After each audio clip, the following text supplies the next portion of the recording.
Tell me about the official looking letter that you received from the NHS offering you a COVID booster. You had no reason to doubt it was genuine. Well, I looked at it and everything else, and I thought, oh, well, that's a good, an idea of stop people blocking the beds like pensioners, as had been on the usual media and everything else about pensioners during the winter. And I just thought, oh, that's a good idea, and everything seemed perfect to me. When the nurse arrived on your doorstep, you had no way of recognising him as your partner's son, Thomas Kwan. No, because he, apart from a little piece under his eyes, which he had darkened, he was unrecognisable. Tell me about your relationship with him.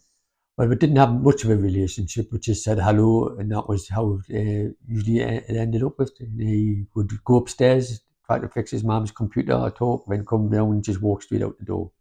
And that was the relationship, how it was.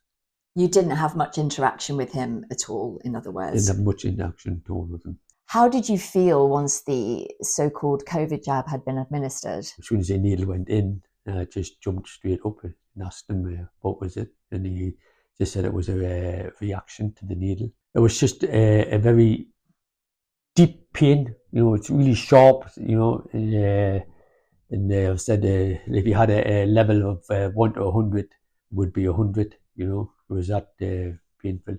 As you've shown me in pictures, which are frankly quite hard to see and even harder to believe, your skin had swollen and blistered to a point that it's kind of impossible to imagine. You then did go to hospital, and what happened when you got there? I was taken down to the operating room from there, and the next thing I woke up, I was in intensive care. You've gone on to suffer horrendous PTSD as a result of what you've been through. Can you describe how that's impacted on you? I didn't know what it was to begin with until a psychologist diagnosed this, and I couldn't walk. It was so painful, I had to walk in crutches.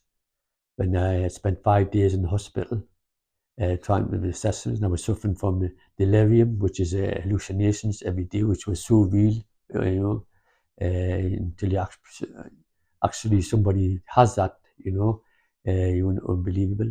I lost nearly 2 stone weight in 3 weeks, or I lost all my hair. I suffered from constipation, which was terrible, and everything else. Then I had fatigue, which was unbelievable. I just couldn't do anything. I was lying in bed for 2 or 3 weeks. Even now, I feel tired after I've done something, Kwan was arrested in February. He did not cooperate with the police at all, did he? No, he didn't cooperate at all. Not at all. He never said what he'd actually injected you with? No, never told anybody. And if he had, maybe the surgeons could have acted quicker and everything else if they'd realised what was. At one point, it was possible that you might lose your arm. Yes, my daughter said that they heard the consultant saying that he might lose his arm. But credit to the surgeons, they did absolutely marvellous. You've since learned from the police that they believe Kwan injected you with some kind of pesticide. How does that make you feel? Well, it makes us feel pretty. At the time, I felt a bit angry at the time and everything else, that somebody could do something like that, and especially a doctor. Was supposed to look after people, not try to murder them, if I can say that.